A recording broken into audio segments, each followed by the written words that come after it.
Good morning. We know that many of you have important things to do today, so we will be starting at 7:30 sharp. Please get your breakfast or coffee or whatever you need to enjoy the program, then get comfortable for Readers Are Leaders 2021 and a conversation with Nancy Pearl. The program begins in 10 minutes.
We'd like to begin today by recognizing that the South Sound region is the traditional and present-day homeland of many indigenous peoples and tribal nations, including the Coast Salish, Chehalis, Cowlitz, Nisqually, and Squaxin nations.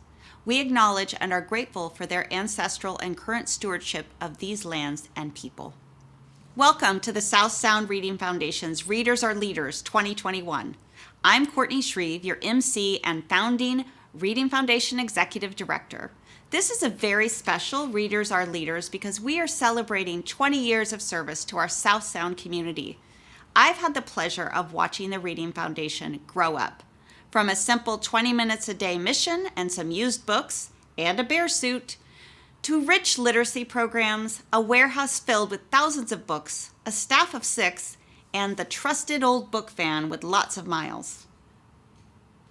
We have a busy morning with our Literacy Champion Awards, a conversation with Nancy Pearl, and a fun video from the Reading Foundation team.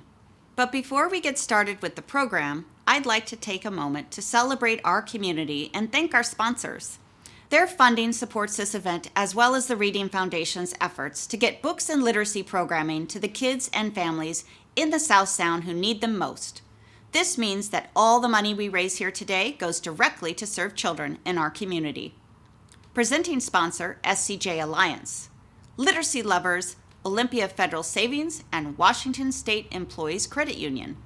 Our Reader Leader sponsors, Andrew J. Capus, DDS, Orthodontics and Pediatric Dentistry, Fisher Jones Family Dentistry, Nova Middle School, the Twisted Pair Equity Partners.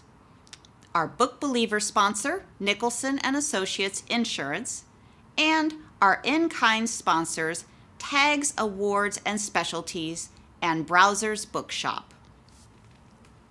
Now we'd like to turn over the screen to our presenting and longest and strongest Readers Are Leaders sponsor, SCJ Alliance.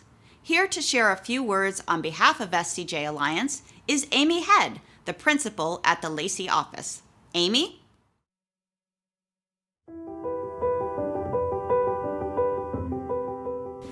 Hi, I'm Amy Head with SCJ Alliance. We are so pleased to be the Readers Are Leaders presenting sponsor helping support a community where all children read well and enjoy reading. Our employees are passionate about literacy and embrace the value and joy of sharing books with their children and their community. The South Sound Reading Foundation serves 1,500 families weekly, distributes over 6,000 books to kids each month, and has distributed over 700,000 books since its founding in 2001. I was delighted to hear about our keynote speaker, Nancy Pearl's latest book, The Writer's Library. It's about what books have inspired and brought joy to well-known authors. I may not be a well-known writer, but you may be surprised to learn that as an engineer, I have a ton of writing to do for my job. My inspiration for reading came in middle school when I picked up a copy of The Sword of Shannara by Terry Brooks that my mom had on her bookshelf. I have loved reading ever since. Today, my daughter McKenna has followed in my footsteps, picking up books I have read and that are on my bookshelf. One of her favorites and mine is Pride and Prejudice. Having access to books, like when I leave books around the house, is the magic of the South Sound Reading Foundation. Last year, they left more than 40,000 books around the community to bring joy and promise of books to our children. Thank you, South Sound Reading Foundation, for all that you do.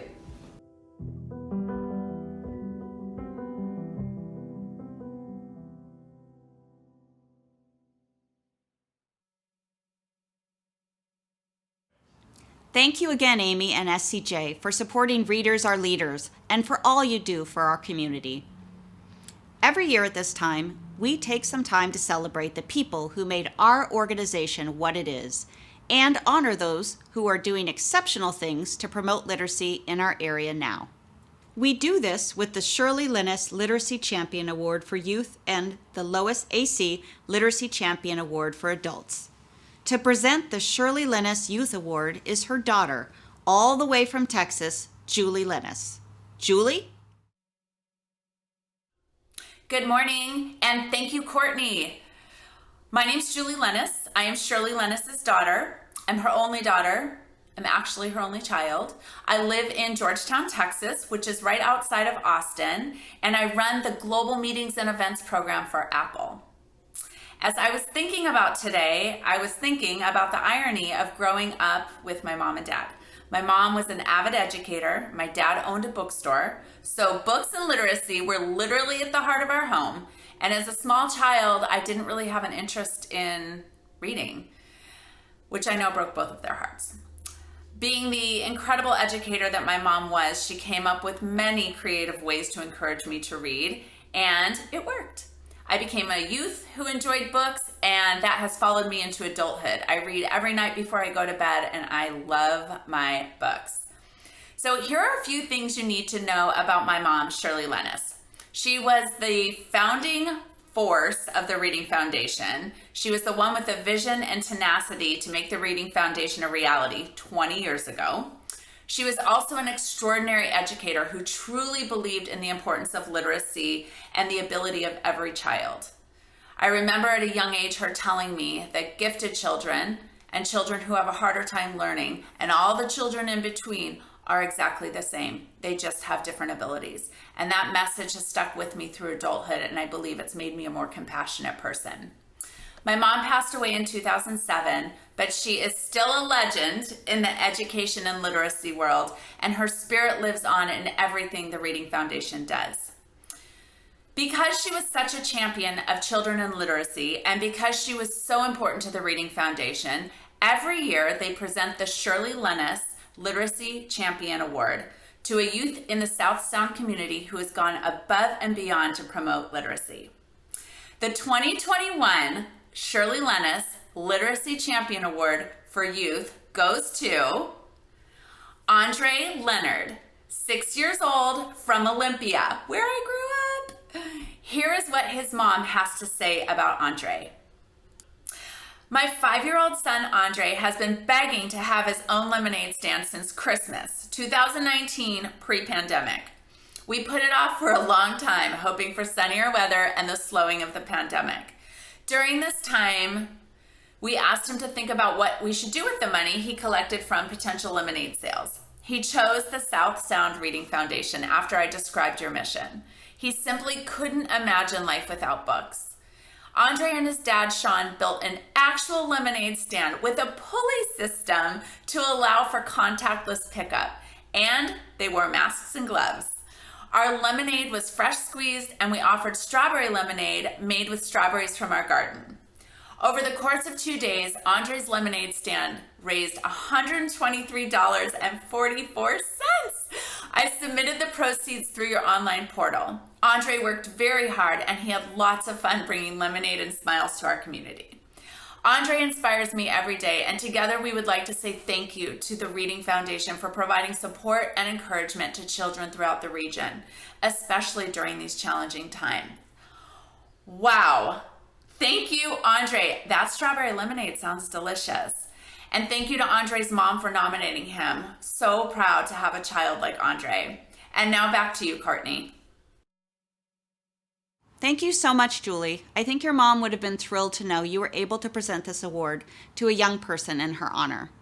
As an educator, Shirley knew that exposing kids to reading early on would help them become more successful in school. My daughter Anna texted me a memory of Shirley, which pretty much summed up who she was. She always believed in me, and when I thought I wasn't good enough or smart enough, she knew I was. Likewise, my son Hal, who is now a children's librarian and published author, recalls, Shirley gave me a copy of Tatterhood and the Maid of the North that were both feminist fairy tale books, and she always had red vines. Shirley also collected angels, and I believe Shirley is the guardian angel of the South Sound Reading Foundation. Her huge heart and determination is the reason we are all here today. Like Shirley, Lois Acey helped breathe life into the mission of the foundation as a founding volunteer. I still recall her coming into the office to pick up boxes of books to give away to kids. Before I announce the winner of the Lois Acey Literacy Champion Award for adults, I'd like to share a little bit more about who Lois was. A retired principal from Olympic View Elementary, Lois had worked in education for over 35 years. She loved volunteering with kids, families, community partners, and others to ensure kids loved reading. She was considered both our right arm and our left, and was an inspiration to us all. Lois died in 2013, but each year we honor her memory by recognizing an outstanding adult leader in our community who has gone above and beyond to promote literacy and a love for reading. The 2021 Lois AC Literacy Champion Award goes to Amy Solo, English Language Arts teacher, North Thurston High School. Here is what her fellow teachers and principal have to say about her. Amy has done numerous things to promote literacy at North Thurston High School. She developed a creative writing class as well as the Write Club, a club for students who are interested in writing in all its forms. Amy has also developed a program called the Open Mic. At least 2 times a year, Amy works with the library to host an open mic session at lunch. Students sign up to perform anything from musical numbers, stories they have written, poetry, etc. Amy is also a huge supporter of student writing and mentors numerous high school students through their projects. And with the pandemic and remote learning, she does this through Google Meets. Finally, Amy was the Poet Laureate for Olympia, and in that position, she put together numerous writing events. She is also a published author. Amy Solo is truly a champion for literacy. Great job, Amy, and thanks to Tags Award and Specialties for donating the beautiful and very mission-appropriate award. And now it's time to celebrate books with a special keynote presentation and conversation. It is my pleasure to turn the screen over to the Reading Foundation's current Executive Director, Jennifer Williamson Forster, who will introduce our incredible keynote, Nancy Pearl. Jennifer? Thank you, Courtney. Again, Courtney is the founding executive director of the Reading Foundation and a dear friend of mine. And we should thank her because she is one of the key reasons we are here today. I'm Jennifer Forster, again, Executive Director of the Southtown Reading Foundation, and it is my great honor now to introduce our 2021 Readers Are Leaders keynote speaker, Nancy Pearl. Nancy regularly speaks about the importance and pleasure of reading at libraries, literacy organizations, and community groups around the world. She was a regular on NPR's Morning Edition and many other radio, television stations, where she would talk about her favorite new reads, interview authors, poets, and other literary figures. Among her many honors are the 2011 Librarian of the Year Award from the Library Journal and the 2011 Lifetime Achievement Award from the Pacific Northwest Booksellers Association. You were busy in Nancy is the creator of one of my favorite programs, the internationally recognized program, If All Seattle Reads the Same Book. I think that's aspirational. We all should be doing that. And was the inspiration for Archie McPhee's, here we go, I've got the props, library action figure dolls.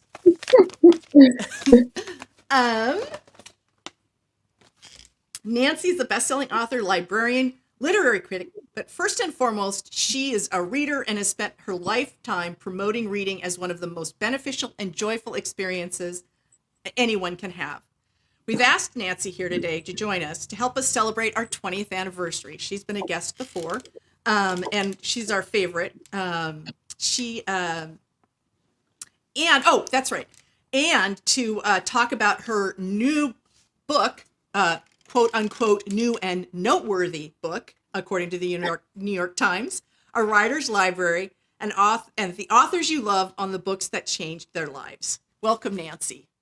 Thank you, Jennifer. It's so nice to be back here. I still remember the breakfast when we were all in person, and what a wonderful audience it was, and you know how great it was for me to be surrounded by people who love books and love to read as much as I do. And for me, that kind of group, that kind of meeting people like that is something that just makes me feel so good. Like, we're on the right track. And things will soon be good again. So you mentioned my new book that I wrote with a friend, Jeff Schwager. It's called The Writer's Library. You can tell yellow is the color. This came out in September, I think, last September, and yellow was the cover of that season's. If you look at books published around the same time, yellow is the big cover color. It was so much fun to do this book.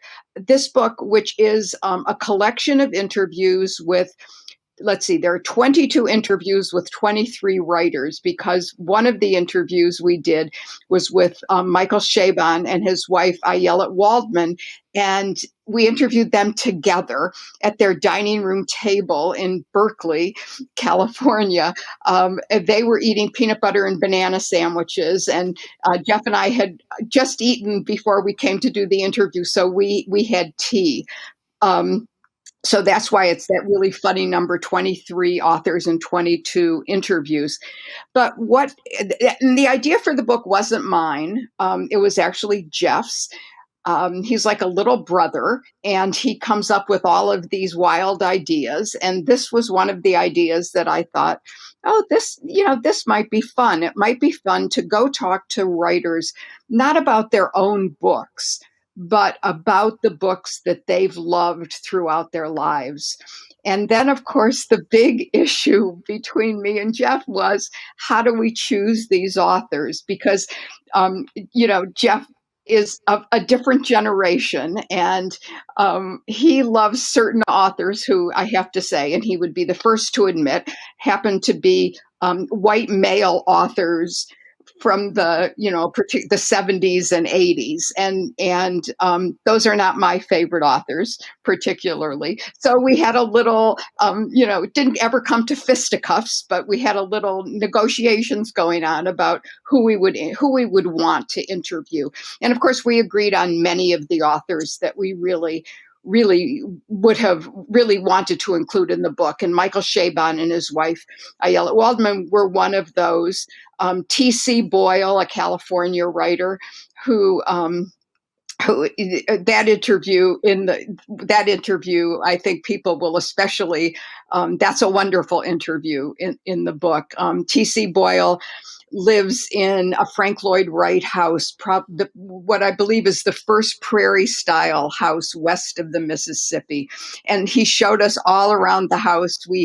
It was just an amazing, amazing experience. We had a picnic on one of the porches outside. We got all the interviews done by the end of the summer of 2019. And then we had some of, the rest of the year, and then, then 2020 to work. Well, we were supposed to turn it in December of 2019, which we did. But of course, we expected to go out on a book tour. The publisher wanted to send us out on a book tour, but of course that was canceled. And so it was all done via Zoom and other of these wonderful, wonderful ways that we're now communicating long distance. Another author who Jeff and I both wanted to interview, and it certainly worked out wonderfully, was Louise Erdrich, whose books are so beautifully, beautifully written, unforgettable characters, and just really heart-wrenching plots. I think that Louise Erdrich, when she talked to us, talked about how when she grew up in a very small town in North Dakota, her parents were both teachers, and how the public library was really a place where she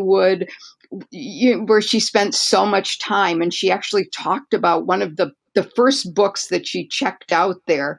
And she told us this terrific story that I think many of us can identify with, which is that she was looking at the bookshelves at home, and way on the top shelf, she saw a book with a very intriguing title, Marjorie Morningstar. And she wondered first why it was on such a high shelf. And then she climbed on a chair and took it down and started reading it. It's stories like that you really don't get in a normal interview, but because we were talking to people who loved to read, all of these commonalities came up. For example, Beverly Cleary died this past week. She was 104. She was so important to so many of us, both as as teachers or librarians, but also as readers, as as kids growing up with the Henry Huggins books, the Beezus and Ramona books. But we were talking, one of the interviews is with a writer named Siri Hustvedt. And Siri writes she's probably one of the smartest people that I've ever met. And, we sort of left that interview, like, oh my gosh, she is so smart.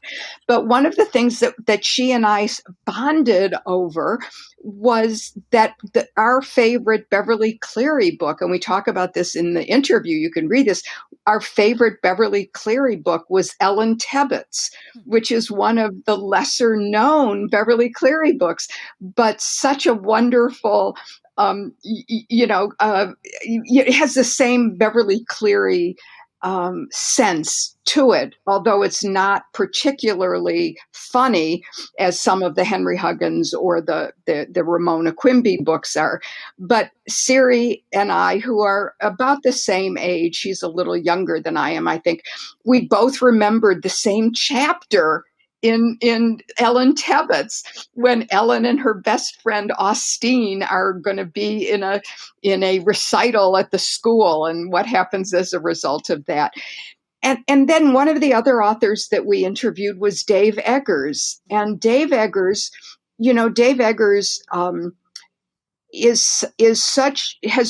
has written so many, really interesting, wonderful books, beginning with a memoir about the death of his parents that I just remember when that came out, how much I loved that book.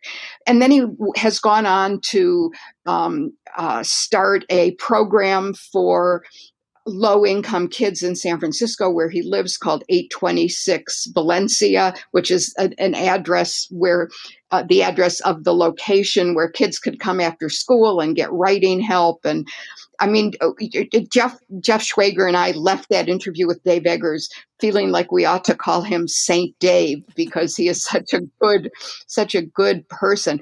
But you would think that a writer like that, who is so prolific, would have always been a reader, would have grown up as a reader. And we would begin, first of all, I should say, we didn't have a list of questions that we asked every writer. Every interview is different, because while we began with the same general question, which was, were you a reader? What introduced you to reading? Were your parents readers? That kind of setting the stage question. After that, it just went in whatever direction the writers themselves wanted to take it. And so I asked Dave, did you grow up a big reader? And he said, no, actually, he had a little bit of, he couldn't sit still, first of all. So reading was really hard. And we all know kids where that's the case. But he said that it wasn't until he was in high school that he really understood the power of reading for imagination. And somebody gave him, he discovered the book Dune, and read that. And he said for like 3 days, he was there. And that was life-changing for him. And, when you hear a story like that, it's so powerful, because we all know there are kids, there are adults who aren't readers, who haven't been fortunate enough to discover really the magic of reading. And I have always believed that the reason people are not readers is that they have never found the right book that will turn them into readers, that will allow them, that will open the door to them about this amazing experience that one can have. And I always feel sorry for those people, because those books are there, and it's just a question of finding them and of putting them in the hands of people who who would love those books. And as a librarian, when I was a children's librarian, that was certainly something that was so important to me. And when I started working with adult readers, it's no less important, although we don't do as much with adult readers as we do with children.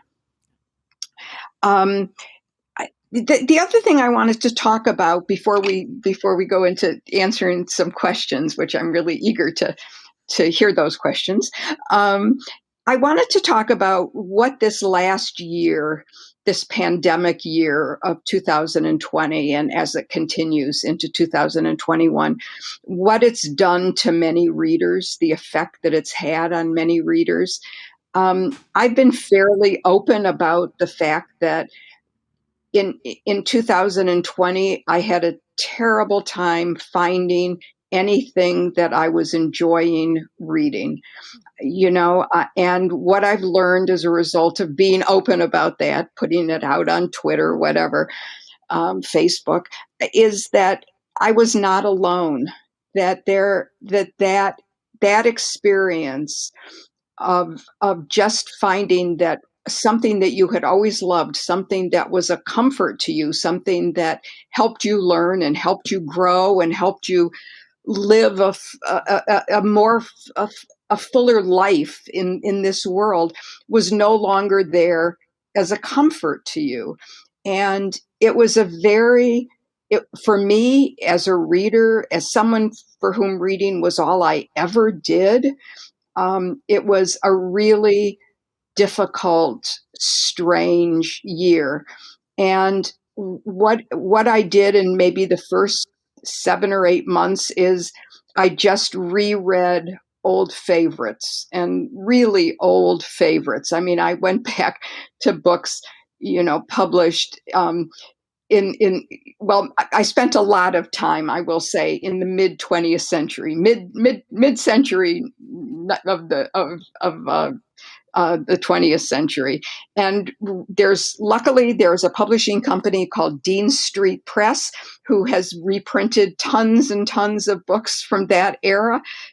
Most of the writers I'd never heard of, but they were exactly what I needed at that time. They weren't, even though many of them are mysteries from the golden age, golden age of mysteries from the 1920s and 1930s, they weren't violent. I mean, it seemed like I didn't want any violence. I didn't want to read about violence. There was so much violence going on all around us, it seemed, that I just needed something calming in a way.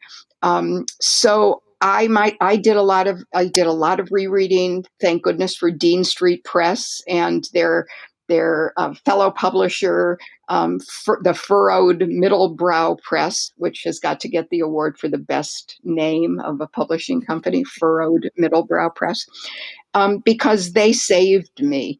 And it's only been fairly recently. I mean, I tweeted, I think last week or the week before, that I thought my reading mojo had finally come back, and, that I could pick up a book and sit down and actually get into it. I knew as soon as I wrote that it was a mistake and I was jinxing myself. I shouldn't have said anything. But in fact, but I feel for myself, and I know a lot of readers feel this way, that 2020 was a lost year for reading, in addition to everything else and everyone else that we lost. So that was a shock. That was a shock that in this great time of need for reading, that I was unable to read. And I felt for much of 2020 like a fraud. People would say, "What are you reading?" And I would say, "Oh, I reread A Tree Grows in Brooklyn," or I reread Anthony Trollope, or, and wasn't venturing out to try other books or other authors. And every year, NPR at Christmas time puts out on the web a book concierge, where they ask seemingly hundreds of their contributors to to review their favorite books. And I have to say, this year was a really difficult year for me. I mean, when I did it in December and had to think of the books, it was a really difficult year for me to do that. So I hope all of our reading mojos come back, and that it was just an aberration, and that we all return and continue to realize that the way to build empathy in children and adults is through reading. And I think that if we've learned one thing from the past years, it's that empathy is even more important than we ever even believed that it was. I know that, I grew up in Detroit, far away from migrant workers, for example. I mean, I was an urban kid. What did I know of migrant workers? Well, what I knew of migrant workers, and what has stayed with me from that day when I was about 9 years old to this day, when Miss Whitehead, my librarian, gave me a copy of Strawberry Girl by Lois Lenski. I mean, how that expanded my life and my experiences. And I have not ever gone back to reread Strawberry Girl, but I know the main character, the little girl's name is Birdie, and she and her family follow the strawberry harvest up from the Texas-Mexican border up north. And it's experiences like that I think we all want for kids. We want their worlds to enlarge, to grow. And how do you do that best? You do that best through reading and through sharing your love of reading. Should we take a few questions? Absolutely. I just wanted to share. It's kind of interesting because we've had a real influx in families wanting access to books and reading. I mean, I don't know if that was because the libraries were, they had to shut down for a while, and the schools were also struggling to try to, get materials to kids. But right. But we had a real spike in folks not only requesting books for reading. So two things you say that I'm taking away, and one is that it's a reminder that give yourself grace to re-engage with reading, however that is, whether it's reading old favorites, or for me it's reading chapter books, kids chapter books. That if I find I'm struggling, I just start picking up young adult and kid books, and the next thing I know I've re-engaged. But we all have those moments where yeah, it's a struggle, but the other is that we've seen a spike in interest in families reading together and kids reading together, and I think it's because everybody's slowed down a little bit. So that's a hopeful note. Totally hopeful. Yeah. But yeah, let's go ahead. We've got we had a bunch of amazing questions, and we did have to narrow it down. So, and this first question, I'm like, this is fantastic. This is from Andrea, and she's asking, I'm finding more and more that I enjoy audiobooks. What are some of your favorites in the mystery or domestic fiction genre? I'm a sucker for good accents. Yeah. So I'm a late adopter to audiobooks. I never understood what people saw in audiobooks, or I never got it, because I think that isn't how I learn. I think I learn visually. I don't learn or orally. But then I started listening to audiobooks on, I go for long walks every day, and I started listening to some of my old favorites that I read, started listening to the audiobook versions of them. And what I realized was, and I am right with Andrea, because in many ways I prefer listening to books these days than reading. And I took up doing jigsaw puzzles, 1,000-piece jigsaw puzzles, just so it would give me another excuse to keep listening while I was doing the jigsaw puzzles. So, yeah, so here's some of my favorite audio books on audio. And I too am a sucker for accents. So most of the books that I've loved the most are read by Brits. So you're going to get a good English accent. One of the books was that I really enjoyed is Belgravia, and it's by Julian Fellows, who did Downton Abbey. And Belgravia was a series, I think, a four episode series or around that on television, and it was absolutely wonderful on television.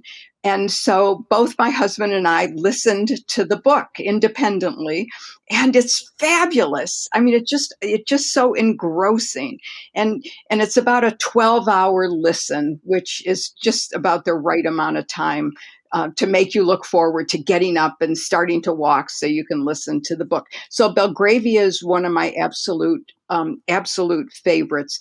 Another, for a mystery a mystery series, actually, 7 volumes, I think, that I just loved listening to. I loved reading them and still go back to them because they're so good.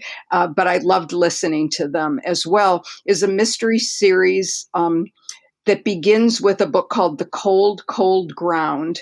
They're by Adrian McKinty, and they're all set in Belfast in the 1980s, which was the height of the Troubles, the war, the ongoing war between the Catholics and the Protestants in Northern Ireland. And the main character is a Catholic policeman named Sean Duffy.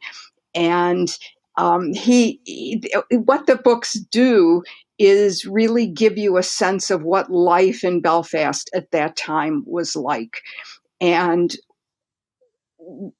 really, really using the history and the facts of history to fill out that world.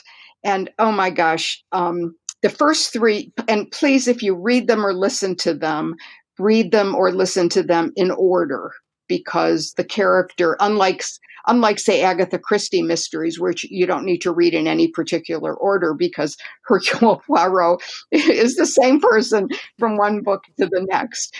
This is a book in which the main character changes and develops as the 1980s continue and as things improve and then get worse again in this Protestant Catholic the issues there. So The Cold, Cold Ground is the first one. And then, of course, any librarian can help you, or bookseller, I think, could help you find the next books in that series. And every one of them is worth reading and listening to. I absolutely love the Georgette Heyer audio books. I loved reading them, but I love them even more, I think, listening. And they are so much fun. If you're not familiar with Georgette Heyer, she is the person who invented the Regency romance.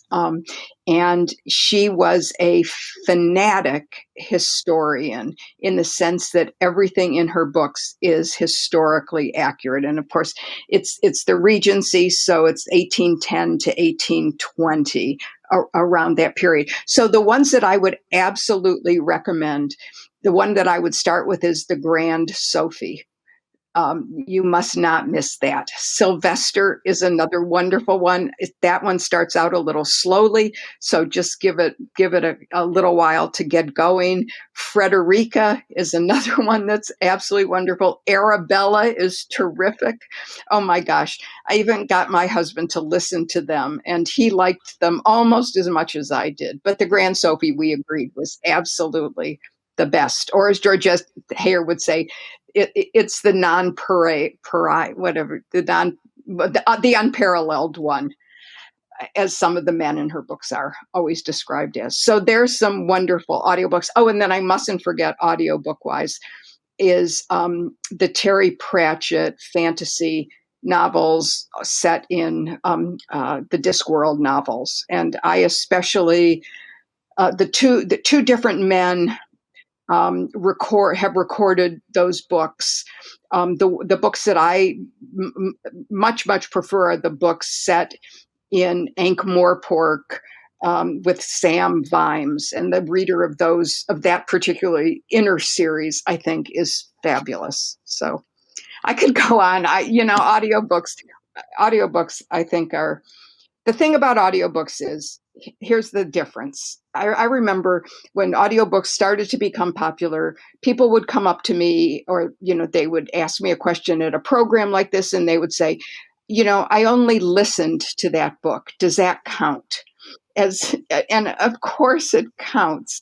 Listening to a book is reading a book. And here's the difference between holding a book in your hand and turning the pages and listening to it. When you're reading a book, it's you and the author who are creating the book that you're reading, because we all read a different version of the same book, because we bring to our reading of the book all our life's experiences up to that time, up to that moment, and we bring our current mood up, when we're reading the book. And everyone, of course, we know is different. And that's what makes book clubs, book discussion groups so much fun, is that everybody reads a different version of the book. But when you're listening to a book, all of a sudden, it's not just you and the author. It's that third person who has come in to interpret the author's words verbally. And that's what you're listening to. And often, I will absolutely have loved a book reading it, and I will want to love it listening to it, but the author just is not, the reader is not what I wanted. It's not how I imagined the book going on. And that's why, Jennifer, I was so excited with my novel, George and Lizzie, where it's so clear to me that I'm the narrator of the book, that I'm telling the story. And so I got to do the audio version of George and Lizzie. And what people have told me, people who know me, say that listening to it, it's sort of like I'm sitting next to them on the couch telling them this whole long story, which is exactly how I would have wanted them to respond to that.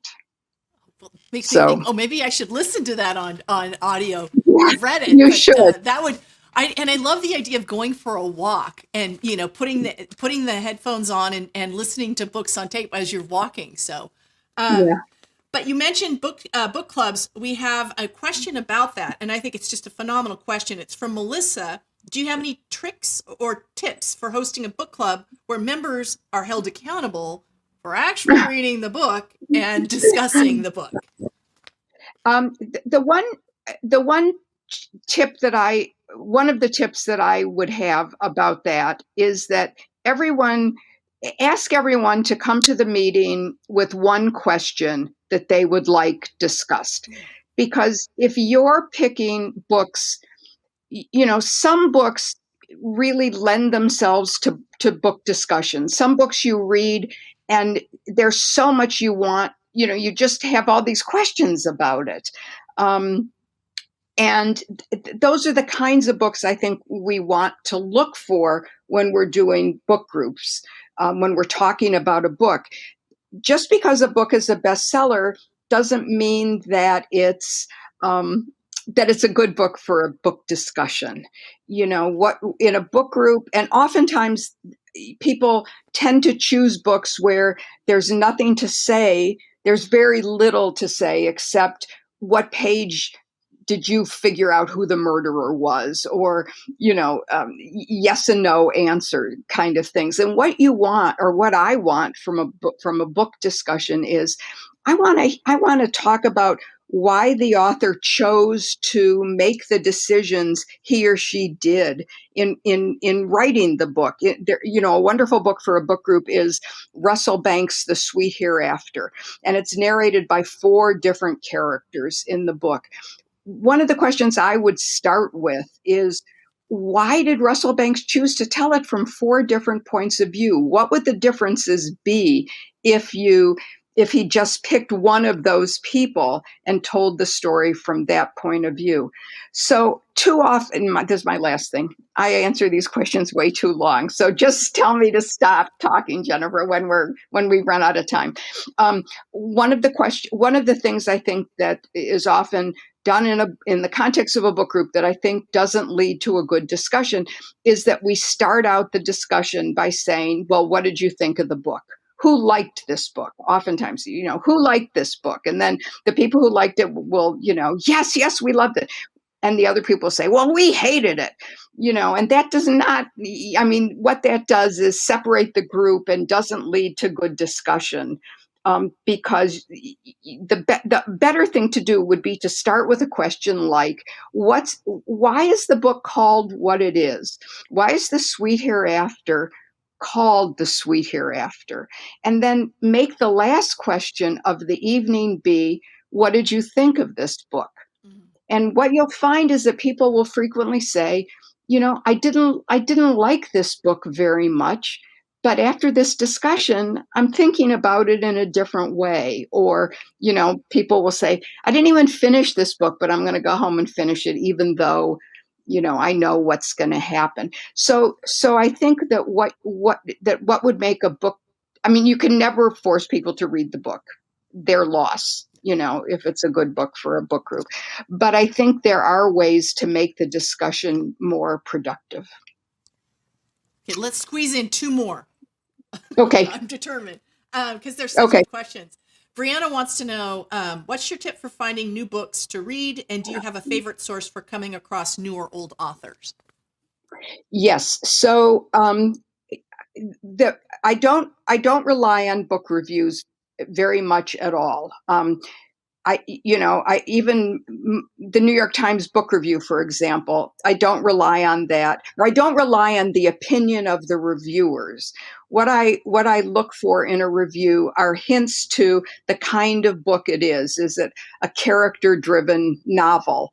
Which is what I'm always looking for. Or does the review talk about how well written it is? Those are the kinds of books that I tend to like. The one reviewer that I really think that I admire him and I take what he says seriously is the Washington Post book reviewer. Oh my God, what is his name? Oh my gosh, it was in my head. The head of he's the Washington Post book reviewer, and you could just Google Washington Post book reviewer. Ron Charles, that's his name. Phew. Thank goodness. So when Ron Charles says, I love this book, I will always go look for that book. And frequently I agree with him. Sometimes I don't agree with him, but I really trust him as a reader. And plus he does a video series of book reviews that are just a hoot to watch that you could, Google Ron Charles YouTube and find it. There's also another Washington Post reviewer named Michael Dirda, Dirda, who I always listen to. And during this pandemic year, what he did is basically what I did, go back and start reading or rereading books from the 30s, the 40s, and the 50s. And he talked about that experience of doing that. So those are the people that I really rely on. And back when libraries were open, they're still not open here in Seattle. I would go and just walk around and look for books on the shelf that looked interesting to me. So that's how I do it. I'll try any book and I'll give it, a certain number of pages. And then if I'm not enjoying it, I will immediately stop. Okay. Thank you. And the last question is from Ruth. And I just love this question. What is the first book that made you cry? Yes, I love this question. And I really thought a lot about it. Because the first time I cried at a movie was a movie based on a book, and that was My Friend Flicka by Mary O'Hara. And I remember crying in the movie. But the first book that I cried at was Black Beauty. And the second book, or I think I read these two books basically the same time, was a book called Beautiful Joe, which was about the trials and travails of a dog, and the animal cruelty, still can bring me to my knees. But I think I was maybe 10 when I read those books, and they've stayed with me all these years. I don't think I can go back and reread Black Beauty or Beautiful Joe. Too painful. Okay. Well, thank you. I know we said a half an hour, and I think we went a little over, but that's okay. It's such a treat to have you join us, Nancy. And that's it. I'm just going to say thank you and let you go on your way. And I hope you have a wonderful day filled with many delightful discoveries as you walk and possibly listen to your audiobooks. Thanks for sharing your time with us. Oh, thank you, Jennifer. All right. Bye-bye. If you'd like to purchase a copy of Nancy's book, go to our event page at southtownreading.org, click on the Readers Are Leaders option, and select the Buy a Book tab. This takes you to our partner, Browser's Bookshop's, ordering page, so you will not only secure a copy of this book for yourself, but also support a local business. And thank you. Now it's time to celebrate youth literacy. This year has been a challenging one for us here at the South Sound Reading Foundation, but we have adapted and are now engaging more children in the joy and promise of books and reading than ever before. Currently, we're getting over 1,500 books into the hands of children each week. After all we've discussed today, think about how many lives are being changed by our work. That is real impact. Kids, parents, teachers, and other partners we serve often share their stories with us. We call them mission moments. Now for your viewing pleasure, a short video featuring our team members sharing a few of our favorite mission moments from the year. I hope you find as much joy in viewing it as we had in making it. Take it away, Sarah.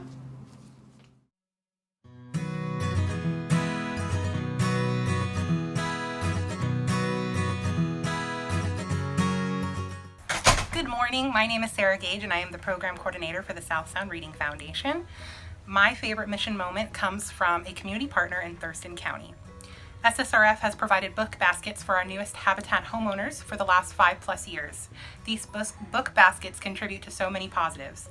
They put books into the hands of the kids that need them most, and they help the parents know that the whole community supports and celebrates their family and their family's hard work, perseverance, and success in becoming homeowners. Last year, SSRF put together a book basket for a family that included a 7-year-old boy who was obsessed with the Diary of a Wimpy Kid series. The son knew he would have to wait in the library's very long queue to get the newest book, and when he saw that book in his welcome home basket, he quite literally squealed in delight and dove into the book immediately. We all laughed because his mom had to ask him to put down the book 3 to 4 times during our short visit so he could participate in family photos. Next up, Chelsea.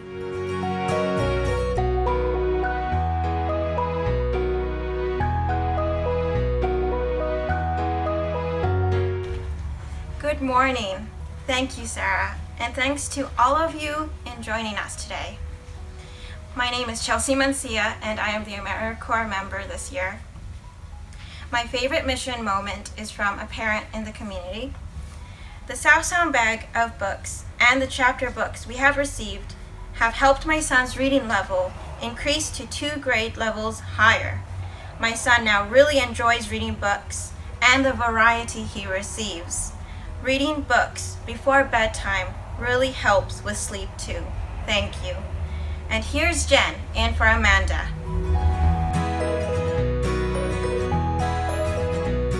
Thanks, Chelsea. I'm Jen, in for Amanda. She's our development director, and she's not here today, so I get to read her favorite mission moment. It's from a teacher in Hood Canal who says, quote, "After separating the titles and interests, Hood Canal books are available for families to select when they pick up their children's folders and school materials. The books are extremely popular. The teachers also love them because they get to distribute your books too. And while on Zoom, my 2nd graders are thrilled to share with the class the books they received. I'm a firm believer in any way you can get more books into the homes of families and children, and the better, sorry. Thank you so much. Now it's time for Nicole. Thanks, Jen. Hi, everybody. My name is Nicole, and I'm the AmeriCorps Vista here at South Sound Reading Foundation. My story comes from a Head Start teacher. As a Head Start teacher, I had families that had made goals to read to their kids, but had lacked access to books and the funds to buy them. I reached out on providing videos on how to get books through the library during the pandemic, but my families had a hard time with the virtual access.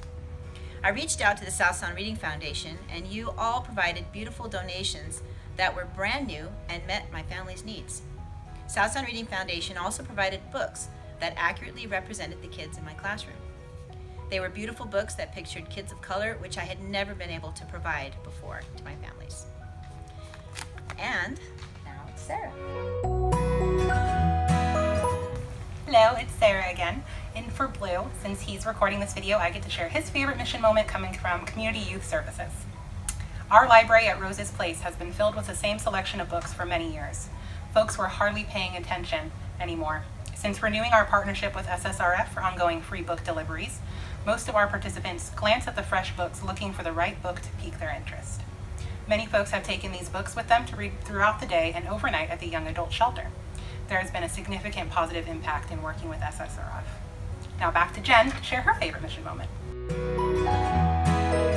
Thanks, Sarah. Yep, it's me again, and I get to finally share my favorite mission moment, which is a gem from a mom in Tumwater who says, quote, and I get emotional, so I apologize. I grew up in the system, and for me, reading was one of the few things I had no matter where I was. So when I had my son last year, I was sad that the library wasn't doing story times or lending books. We would read any book I could find, but being a single mom, I had to rely on the kindness of others. With everything going on, your program has filled our home with books and allowed me to be a reading mom and also to join in some book swaps.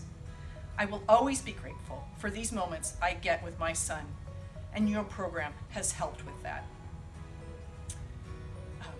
I'm thankful because I know the service you do is an act of love, and that every child should have access to books. These stories reflect just 6 of the over 1,500 children and families we serve each week.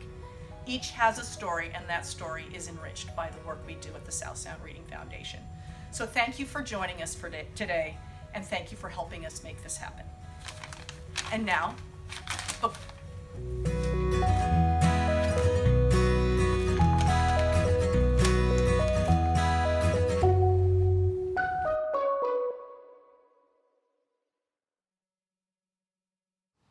Thank you, Sarah, Jennifer, and the entire Reading Foundation team for all you do. It is truly an honor to address you today as we celebrate and reflect on the amazing organization that is the South Sound Reading Foundation. 20 years ago, when Shirley called to offer me the job as the first executive director of this then fledgling literacy nonprofit, I was thrilled and, frankly, a little nervous. As the mother of 2 young children at the time, I shared Shirley's vision to get all kids reading, or read to, 20 minutes a day starting at birth. The challenge was how. Some of you might remember our first major well-fed, well-read book drive with the Washington State Lottery and the Thurston County Food Bank held at Capitol Lake. Or our first Readers Are Leaders keynote speaker, the real DW, the sister of the Arthur book series author, Mark Brown, or the first books by the Bay at Capitol High School, where we had signed books donated by local celebrities. These were just some of the early ways we spread the 20 minutes a day message. But the memory I treasure most is having my own kids help me sticker books in an old portable we lovingly dubbed the Book Barn. I'd often catch them reading or looking at books they found together instead of stickering. I told them that these books would be given out to free to other kids who didn't have books, something they could not fathom. It was their first realization of their own privilege. Not surprisingly, both of my kids ended up pursuing careers in public service. I am confident the Reading Foundation has changed the lives of thousands of children in many ways, But our work is far from done. So many kids in our community still do not have books in their home, or can't afford them, or their parents were not raised with the value of reading. Many are struggling readers themselves. The South Sound Reading Foundation has been breaking this cycle for 2 decades now. Kids who grew up with the book fan are now in college or have kids of their own. And while the foundation is still very lean, they are now serving over 1,500 children and families each week. Imagine where those children will be in 20 years. This is where you come in. By supporting this organization, you will truly make a difference in the lives of these children and their families. Please give what you can, and a bit more if possible, to support this wonderful organization and help them engage more children in the joy and promise of books and reading. In the words of the great Maya Angelou, any book that helps a child to form a habit of reading, to make reading one of his deep and continuing needs, is good for him. Thank you. To give the gift of literacy, go to Readers Are Leaders event page at southsoundreading.org. Click on the link to make a gift or write a check. Select an amount that is meaningful to you, from $25 to $1,000 or more. Your financial support puts books in the hands of our local kids.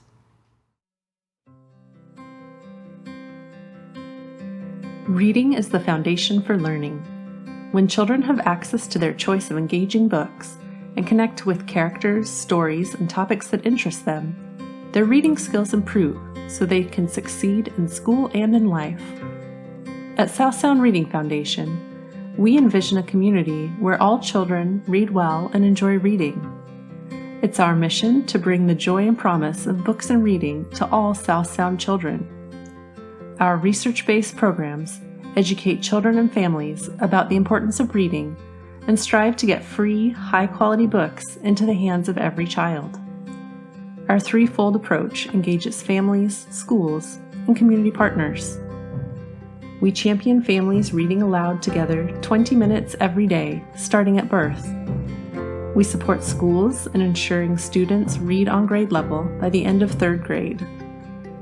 And we build community involvement to help young readers be successful. We help families enjoy reading together every day, so all children reach their full potential.